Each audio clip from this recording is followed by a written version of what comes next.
Quiero compartir en esta hermosa mañana, a través de la palabra,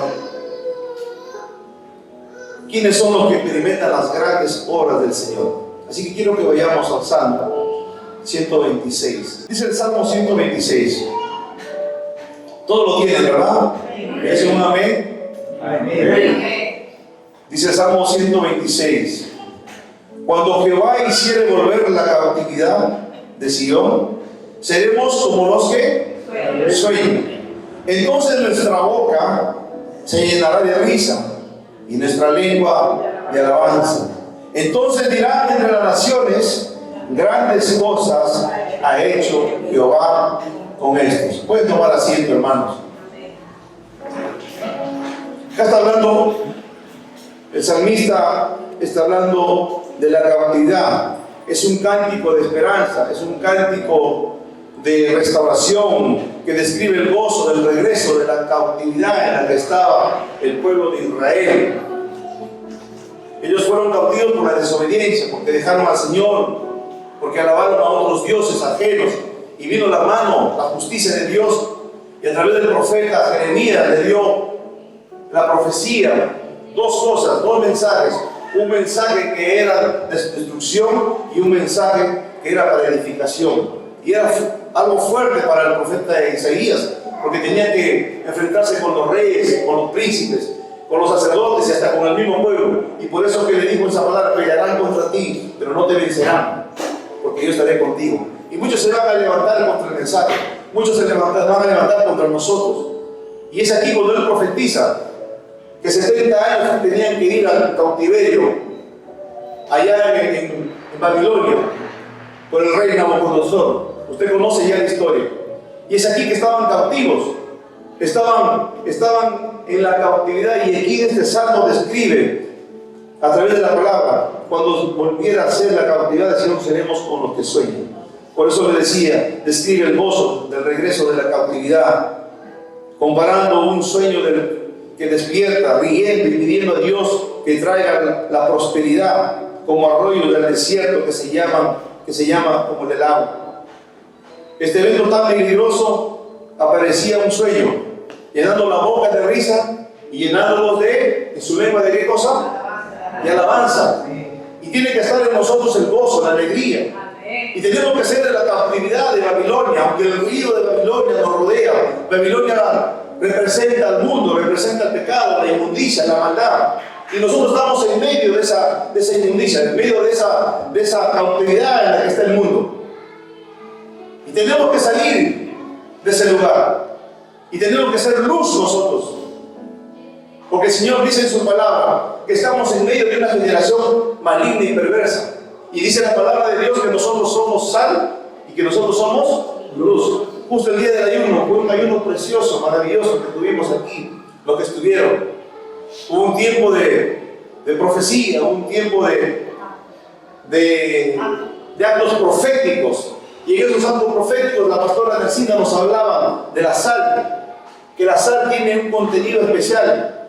La sal es para prevalecer, para sazonar las comidas, para que no se pudra. Cuando usted tiene una carne, tiene algo, usted le pone para que se mantenga. Igual somos nosotros, somos la sal del mundo, somos la luz del mundo, que tenemos que brillar en medio de una generación maligna y perversa. Por eso que tenemos que salir de este mundo, aunque Pablo nos dice a través de su palabra que si bien es cierto estamos en esta tierra, y si bien es cierto estamos en esta tierra, en este mundo, pero no pertenecemos a este mundo, porque somos de arriba, dice. Mirad las cosas de arriba, las que están en el cielo. Y eso nos habla el Señor. Y este pueblo estaba cautivo por su pecado, pero vino la mano de Dios, que Él es fiel para cumplir sus promesas. Luego de 70 años vino el cumplimiento por la cual le había dicho Jeremías. Y alguien tiene que provocar ese avivamiento. Ese avivamiento de la promesa, no solamente que vas a esperar sentado, porque las promesas de Dios tienes que promoverlo, tienes que buscarlo. Si Él te dijo el Señor, tienes que buscar cada día más al Señor. Y eso fue lo que hizo Daniel en el capítulo 9. Usted va a encontrar en el verso 3, dice que se puso de silicio, que se puso en ayuno, en oración, para que se cumpliera lo dicho por el profeta Isaías. No estaba de brazos cruzados esperando los 70 años, ya se habían cumplido los 70 años. Y tuvo que buscarlo, mire, en oración, en ayuno, en silicio, quebrantando el corazón, haciéndole recordar al Señor que ellos habían pecado, que habían dejado el pacto que habían tenido con ellos, pero que ya se había cumplido el tiempo por la cual el profeta Jeremías le había dicho que 70 años. Y por eso dice en esta palabra hermosa, este cántico es un cántico de esperanza, es un cántico de restauración, es un cántico para que tú salgas en esta mañana del dolor, de la tristeza, de la nostalgia, que salgas del desánimo, que salgas de la tristeza, que salgas de la apatía espiritual. Él quiere que rompas toda estructura que el enemigo ha puesto en tu mente en esta mañana. ¿Cuántos pueden decir amén? Amén. Y qué precioso versículo, hermanos, que nos dice a través de esta palabra. Las naciones, que las personas dirán, maravilloso, grandes cosas ha hecho Jehová con estos. Y que podamos en esta mañana reflexionar y que podamos preguntarnos, ¿quiénes son estos sobre las cuales Dios hace grandes cosas? Que podamos preguntarnos, reflexionemos y nos preguntemos. Y quiero hablar de 4 cosas muy rápidas, muy importantes. Número 1, ¿quiénes son esas grandes cosas? ¿Quiénes son sobre los cuales Dios hace grandes cosas? Número 1, son los que le creen. Diga conmigo, a su hermano que está acostado, que no se duerma. Son los que le creen. Tenemos que creer al Señor. ¿Qué dice Marcos capítulo 9, verso 23? Jesús le dijo, si puedes creer, al que cree, todo le es posible. Y aquí hay un acontecimiento, hermanos, en esta porción de la palabra que yo les voy a resumir muy rápidamente. Aquí cuando el Señor sana a un endemoniado que era sordo y mudo. Y es aquí cuando la multitud estaba en ese momento, llega el Señor y estaban con sus discípulos y estaban contendiendo. Le pregunta, ¿qué están contendiendo? ¿Qué está pasando? Y uno de los miembros de la multitud le dice, he traído a mi hijo. He venido a tus discípulos, pero tus discípulos no han podido echarlo fuera a ese espíritu que lo atormenta a mi hijo. Era un espíritu que lo atormentaba, que botaba espumas, que lo atormentaba a ese joven. Y cuando se acerca a él, el Señor le dice, ¿hasta cuándo estaré con ustedes, oh gente incrédula? ¿Hasta cuándo estaré con ustedes? La incredulidad, hermanos, eso no le agrada a Dios. La incredulidad es la que hace que tú no puedas recibir tu milagro, las promesas que tiene Dios. Y por la incredulidad no entró el pueblo de Israel al pueblo prometido, donde fluye leche y miel. Usted conoce ya la historia. Por la incredulidad, por la dura sed de corazón, ellos salieron de la esclavitud de Egipto, pero todavía sus vidas estaban conectadas, su corazón todavía estaba conectado con Egipto. Y Egipto representa el mundo, Egipto representa el pecado, representa la inmundicia. Todavía tenían el corazón, estaban arraigados todavía en Egipto. Pero una de las cosas que me impresiona en la palabra de Dios que encontré en el libro de Hebreos es que no entraron a la tierra prometida más allá de las dudas que tenían, más allá de lo que ellos eran duros de duras series, era la incredulidad que había.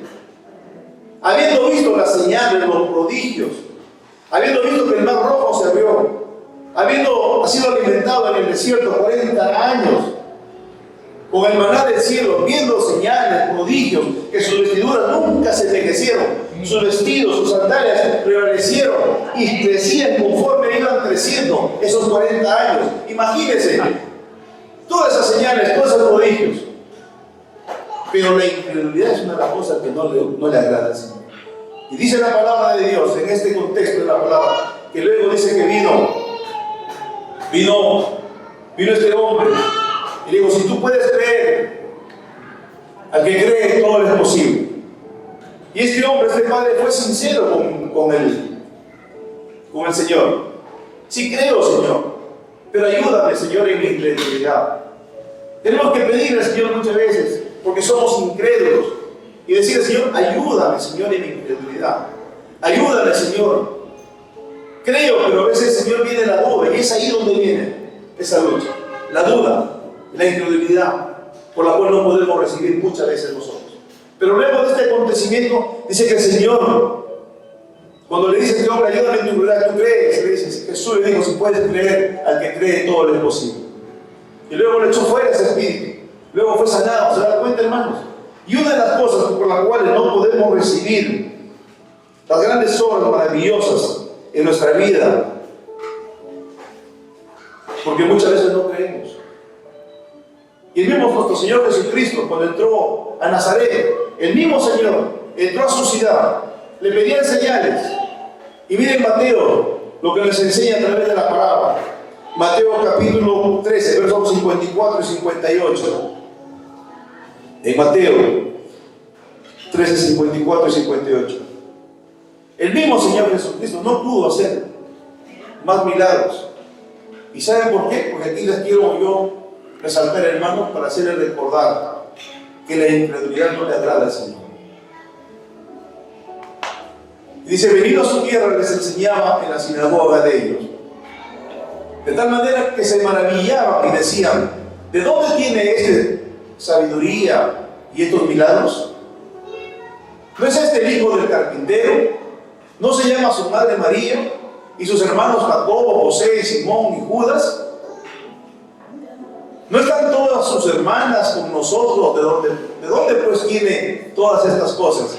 Hay gente, hermano, que van a cuestionar, que nos van a juzgar, nos van a ver nuestro parecer, nuestra condición muchas veces.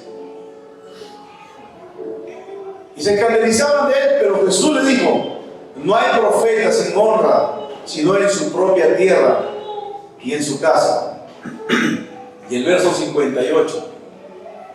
Y no hizo allí muchos milagros, ¿a causa de qué, hermanos? A causa de la incredulidad de ellos. El Señor había hecho un montón de milagros, prodigios, señales, levantaba muertos, levantaba a los paralíticos, levantaba al sordo, al mudo, al cojo, había manifestaciones poderosas.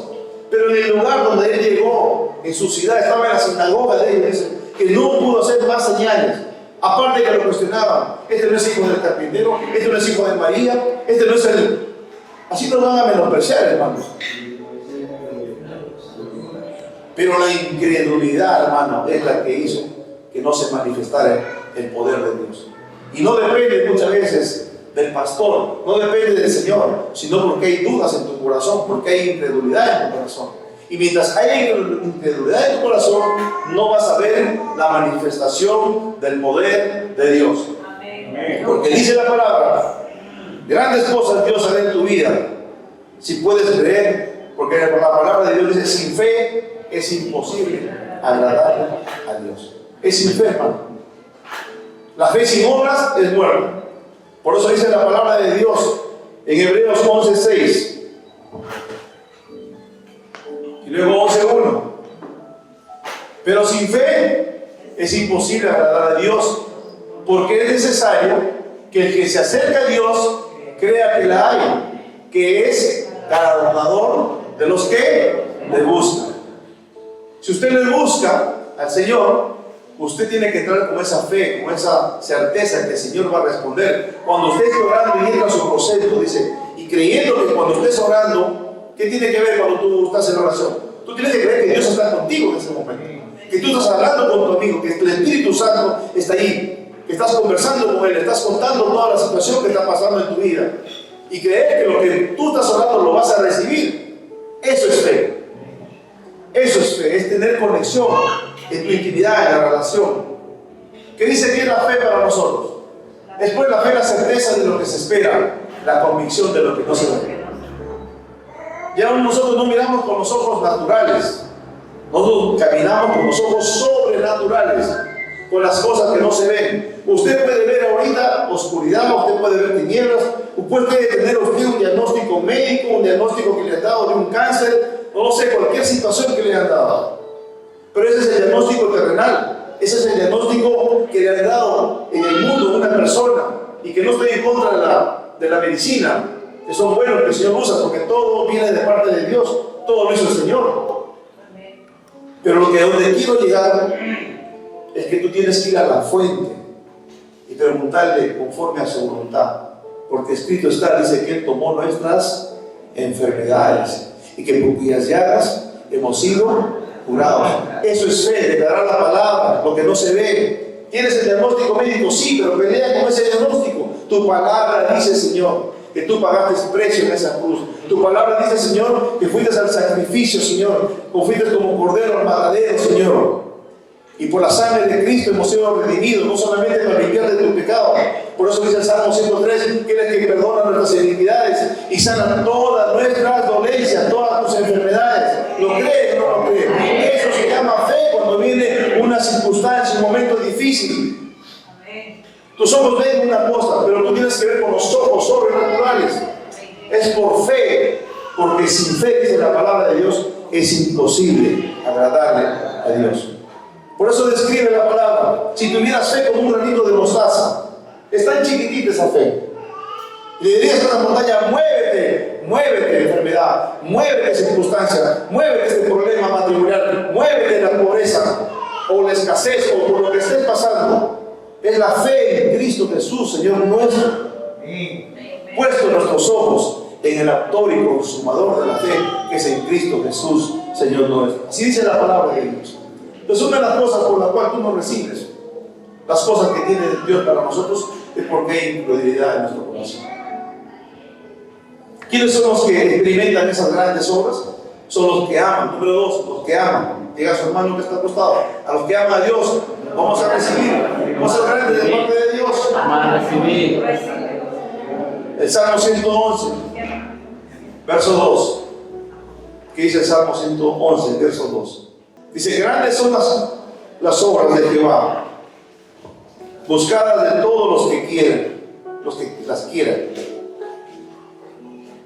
Grandes son las obras de Jehová, buscadas de todos los que las quieren. Los que buscan, los que desean. Porque dice la palabra que al que busca, se le abrirá. Al que pide, recibirá, dice, ¿no? Para el que toca la puerta, se le abrirá la puerta. Es cuando tú lo buscas, es cuando tú lo deseas. Pero si no lo buscas, no tienes deseos, ¿cómo se te va a abrir una puerta? Si no pides al Señor, ¿cómo vas a recibir? Porque las que piden, dice, reciben. A los que tocan, se les cerrará la puerta. Y a los que buscan, lo encontrarán. Ese es el deseo del Señor. Los que le aman son los que le buscan. Son los que realmente tienen un corazón, ese deseo agradable de servirle, ese deseo de obedecerle, ese deseo de hacer su voluntad, que es buena, que es perfecta y que es agradable. Entonces, cuando nosotros le amamos, tenemos ese deseo en nuestro corazón de ser agradecidos con el Señor, de servirle al Señor, de obedecerle al Señor, de obedecer a su palabra y de hacer su perfecta voluntad, no la permisible, sino su perfecta voluntad, porque dice la palabra que la voluntad de Dios es buena, es perfecta y es agradable. Eso es lo que le aman al Señor. Si le amamos y queremos experimentar siempre sus maravillas en nuestra vida, tenemos que obedecer el llamado que nos hace a través de su palabra. ¿Y qué nos está haciendo en esta mañana? ¿Qué palabra nos quiere decir en esta mañana? ¿Qué llamado nos está haciendo en esta mañana el Señor? Dice en Hebreos 10:25. ¿Qué nos dice Hebreos 10:25? Nos hace un llamado el Señor en esta mañana a través de su palabra. Si le amamos y queremos experimentar siempre sus maravillas en nuestra vida, tenemos que obedecer el llamado que nos hace a través de su palabra. Y este es un llamado que nos hace a toda la iglesia. ¿Qué dice Hebreos 10:25? Y todos lo vamos a leer, hermanos. Todos vamos a meditar a través de ella. No dejando de qué? De congregarnos como algunos tienen por costumbre, sino exhortándonos, y tanto más cuanto es que aquel día se acerca. No dejando, el Señor nos está hablando en esta mañana. Muchos han dejado, vienen un domingo, después de un mes, y así. Y Dios nos llama a través de su palabra, no dejando de congregarnos. Porque cuando nos congregamos, aquí oramos uno por otros, aquí nos animamos, aquí nos fortalecemos, aquí nos animamos, aquí oramos y clamamos. Cuando estás pasando por una aflicción, cuando estás pasando por una enfermedad, para eso hizo la congregación, para eso la casa del Señor. Esto no es un club social para estar aquí, venir y chismosear y estar. No, esto es para orar, para clamar, para interceder, para animarnos, para fortalecernos, para buscar su presencia, para que el Señor haga la obra en nuestras familias y conversas. Para eso venimos a la iglesia, unidos. ¿Cómo estaba la iglesia primitiva? Dice que estaban perseverando y estaban unánimes juntos. ¿En qué condición estaban? ¿Estaban dónde estaban? Unánimes, perseverando, estaban en oración, estaban en ruego. ¿Y dónde estaban? En el aposento alto. Y este es el aposento alto donde tienes que estar. Es el lugar donde tienes que estar. En la economía, en la amistad, en la relación, en los hermanos, en la fraternidad, en el consejo, porque aquí vas a recibir consejos de parte de Dios. Amén, hermanos. Amén. Y número 3, para ir avanzando porque tenemos actividades. Me han dicho que tengo que ser breve. Son los que no se apartan. Dígale a su hermano, son los que no se apartan. Usted va a recibir de parte de Dios la obra del Señor, lo que quiere para tu vida. Son los que no se apartan. Juan 15:7. ¿Qué dice Juan 15:7? Juan 15:7. Dice la palabra de Dios: si permanecéis en mí y mis palabras permanecen en vosotros, pedid todo lo que queréis y os será hecho. ¿Qué dice? Si permanecéis en mí y mis palabras permanecen en vosotros, pedid todo lo que queréis y será hecho. Lo que está diciendo, si ustedes hacen una morada, tenemos que hacer una morada. ¿Y qué es una morada? Es como dice el Salmo 91, el que habita al abrigo del Altísimo morará bajo la sombra del Omnipotente. Hacer una morada es tener una conexión con el Señor, es tener búsqueda con el Señor, es permanecer, obedecer su palabra, es tener una comunión con el Señor, es tener una relación, es ser avivados en el corazón, saber que el Señor, si tú tienes una morada con Él, ¿qué va a pasar? Te va a cubrir, te va a defender, te va a proteger, te va a bendecir. Cuando estés en los momentos difíciles, cuando pases por el valle de sombra y de muerte, ¿qué va a pasar? ¿Qué te va a infundir? Te va a infundir su vara y su callado. Eso se llama el aliento de vida. Porque Él dijo, yo estaré contigo. Y lo mismo lo dice el Señor en esta mañana, como le dijo Moisés, como le dijo el Señor a Josué, y había muerto Moisés. Y le dijo el Señor, así como estuve con Moisés, así estaré contigo.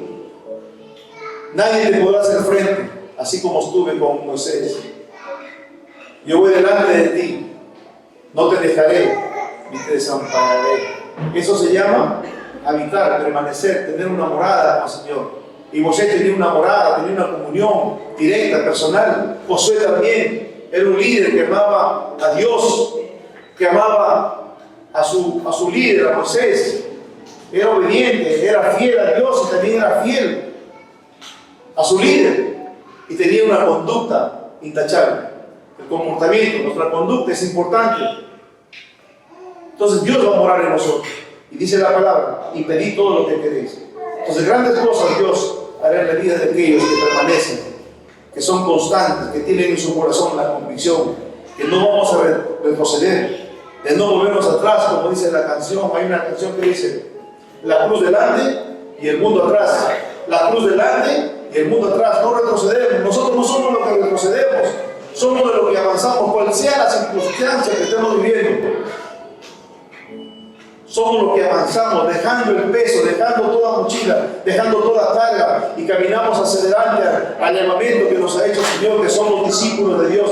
Deja toda mochila, toda carga, deja la angustia, deja la preocupación, deja el pecado, deja la ofensa, deja el resentimiento, deja la amargura, deja todo el odio que está guardado por años en tu corazón de la ofensa del pasado. Esa mochila que no nos deja correr. Permanecer en el Señor es hacer la voluntad de Dios. Por eso dice en la palabra de Dios, y mis palabras permanecen. ¿Cuál es su palabra? Dice que sus palabras son verdad, dice que sus palabras son espíritu, dice que sus palabras dan vida. La palabra de Dios es espíritu, la palabra te da vida. ¿Cuántos han pasado cuando están angustiados? Cuando han pasado y están en tristeza, cuando han estado en un momento de ansiedad, de angustia, de depresión, y vino la palabra de Dios, y la palabra que te hizo, te animó, te fortaleció, te consoló, te animó. Esa es la palabra, porque es vida, es espíritu y da vida. Por eso es decir, permanece en mi palabra. Entonces pedid todo lo que queréis. ¿Cuántos pueden decir amén esta mañana? Podemos comprender que una de las claves principales de la vida cristiana es perseverar, hermanos. Es decir, pase lo que pase, es no apartarnos del Señor. Lucas 8:15, ¿qué nos dice Lucas capítulo 8, verso 15? Mas lo que cayó en buena tierra, estos son los que con corazón bueno y recto retienen la palabra oída y dan fruto con perseverancia. ¿Se dan cuenta? Esa semilla tiene que caer en esa tierra fértil. Y yo sé que esta es tierra fértil.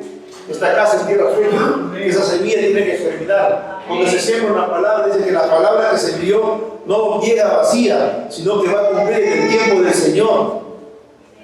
Pero ¿qué necesitamos? Un corazón realmente dispuesto.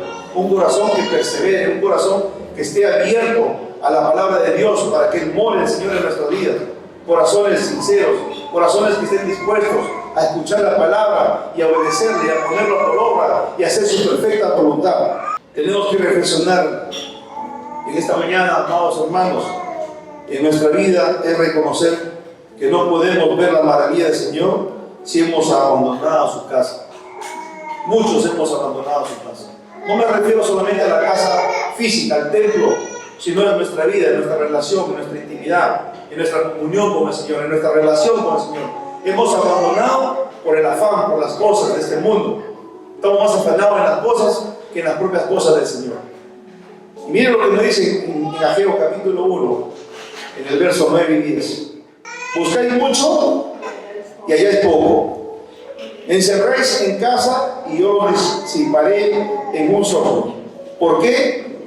Dice Jehová de los ejércitos, por cuanto mi casa está desierta y cada uno de vosotros corre a su propia casa. Por eso se detuvo de los cielos sobre vosotros la lluvia y la tierra detuvo sus frutos. Entonces, para meditar, hermanos, lo que está diciendo aquí el profeta Ageo, que ellos habían salido del exilio, 50.000 salieron del exilio, Zorobabel era el gobernador por cual él lideraba, y era el sacerdote Josué que estaban liderando, que ellos estaban dirigiendo en ese momento. Dice que salieron y comenzaron a edificar al inicio la casa del templo del Señor, pero luego dejaron porque los samaritanos se opusieron. Y así va a ver, cuando tú comienzas a hacer las cosas del Señor, se van a oponer a las cosas que tú estás haciendo. Va a haber una resistencia, va a haber una oposición. Pero luego de eso vino una frialdad espiritual, vino una apatía espiritual, que dejaron de hacer las cosas del Señor, que dejaron de atesorar, porque comenzaron a hacer sus casas, sus propiedades, a poner en primer lugar sus cosas personales, y dejaron de hacer las cosas de Dios, de buscar la presencia, de tener una relación, ya hablo en el ámbito espiritual. Y muchos alejados de la casa de Dios son indiferentes, son indolentes por el llamado, cuando tenemos que servir y cuando tenemos que estar en la casa de Dios. Y por eso no recibimos, porque dice que se detuvo. ¿Qué se detuvo en este tiempo? Por eso se detuvo de los cielos sobre nosotros la lluvia y la tierra detuvo sus frutos. El pueblo judíos se volvieron espiritualmente apáticos, dejaron de edificar el templo. Entonces Dios envió al profeta Ageo y al profeta Zacarías para animar a su pueblo, para anunciar la obra que tenían que realizar, la obra del templo.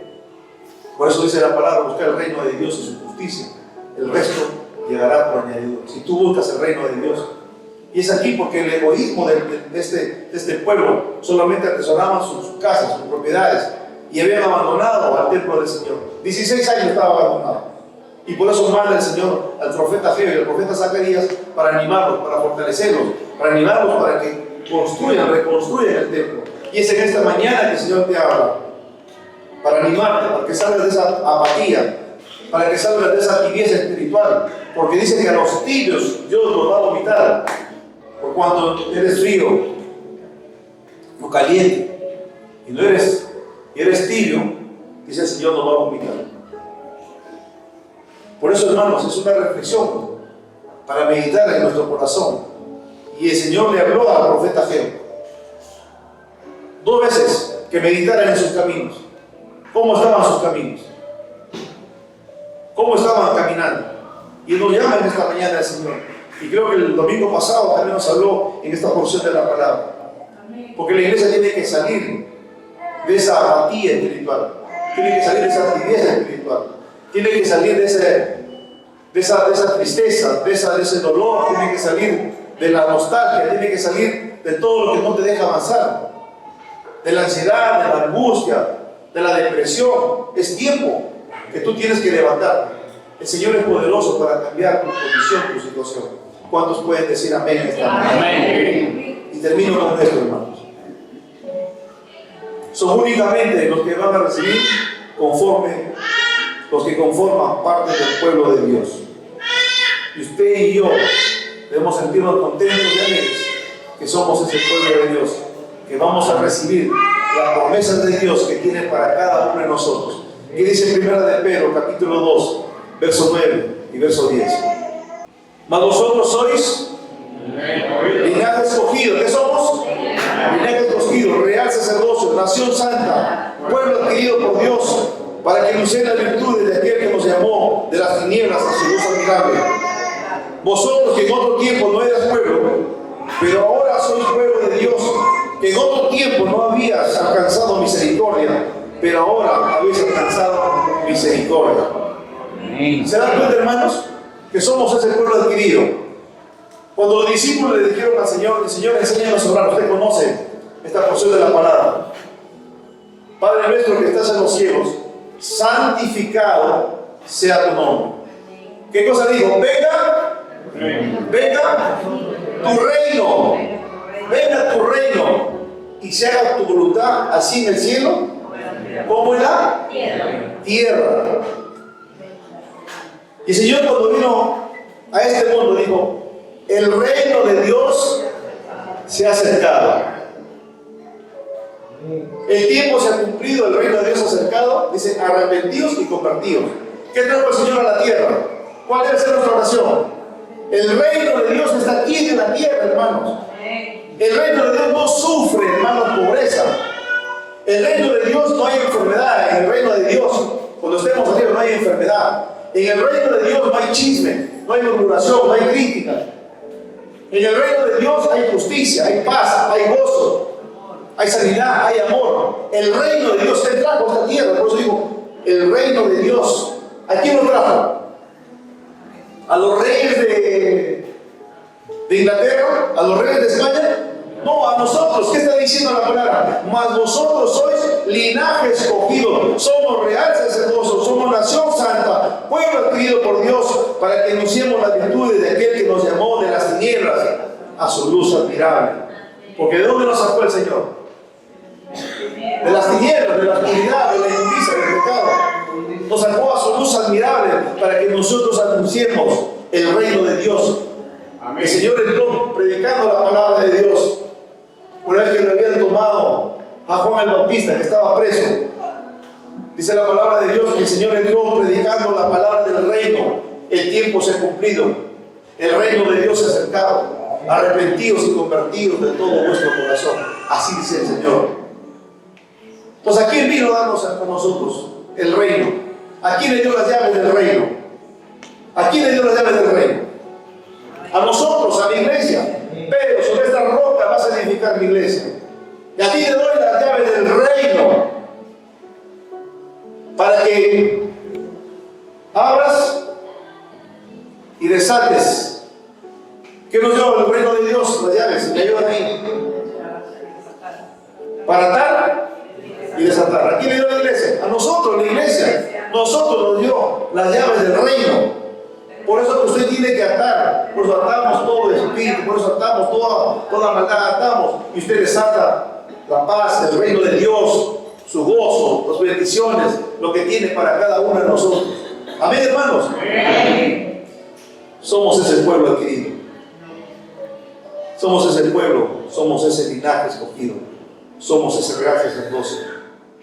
Para poder experimentar las grandes obras de Dios, es necesario ser parte del pueblo y de su familia. Por lo tanto, somos una familia. Somos una familia, hermano. Somos ese pueblo adquirido de Dios. Solamente cuando Dios, en nuestro Padre Celestial, podemos estar seguros que vamos a experimentar su cuidado, su provisión, sus maravillas en nuestra vida. Mateo 6, 31, 33, y con esto termino, hermanos, para poder tener ese tiempo de coronía, ese tiempo de poder orar, ese tiempo de darle gracias al Señor. ¿Qué dice la palabra de Dios? No os afanéis, pues diciendo, ¿qué comeremos? ¿O qué beberemos? ¿O qué vestiremos? Porque los gentiles buscan todas estas cosas, pero vuestro Padre Celestial sabe que tenéis necesidad de todas estas cosas. Mas buscad primeramente el reino de Dios y su justicia, y todas estas cosas os serán añadidas. ¿Qué nos dice el Señor? Que no nos afanemos, pues diciendo qué comeremos, o qué beberemos, o qué vestiremos. Porque los gentiles, cuando hablan de los gentiles, los del mundo, están en esa condición. Ellos están afanados, ellos están angustiados, ellos no tienen un orden, nosotros sí. Por eso tenemos la palabra de Dios. Y Pablo dijo en Filipenses, que por nada estemos preocupados, que por nada estemos afanados, sino ser conocidas delante de Dios nuestras peticiones, con oración, con ruego, con súplica y dando gracias al Señor. Amén. Y luego dice la palabra de Dios que Él guardará en completa paz cuyos pensamientos en Él perseveran. Guardará nuestros corazones. Si tú le entregas tus cargas en esta mañana, si tú le entregas tu afán, esa situación que te quita la paz, que te quita el gozo, y también dice la palabra de Dios, echando vuestras ansiedades a Él, que Él tiene cuidado de nosotros. Entonces, ¿qué tenemos que hacer en esta mañana para recibir de parte de Dios esas obras, de esa cautividad que hemos salido de la esclavitud, del pecado, de la inmundicia, del cautiverio que estábamos atados en Egipto, y que salimos de Babilonia, para que nuestros labios estén con alabanza, con adoración, con exaltación al Señor? ¿Qué tenemos que hacer? Tenemos que creer, tenemos que amarlo, tenemos que permanecer, y tienes que saber que somos el pueblo adquirido de Dios, es el pueblo santo, que las promesas se van a cumplir en esta iglesia. Declaramos que esta iglesia, que la gloria postrera será mayor que la primera, que somos más que conquistadores, que somos más que vencedores, porque somos de Cristo, somos del reino de Dios, y el reino de Dios y su justicia, Él va a hacer la obra que empezó en nosotros, la va a ir perfeccionando cada día. Gracias te damos, Padre, por esta mañana. Gracias por tu amor.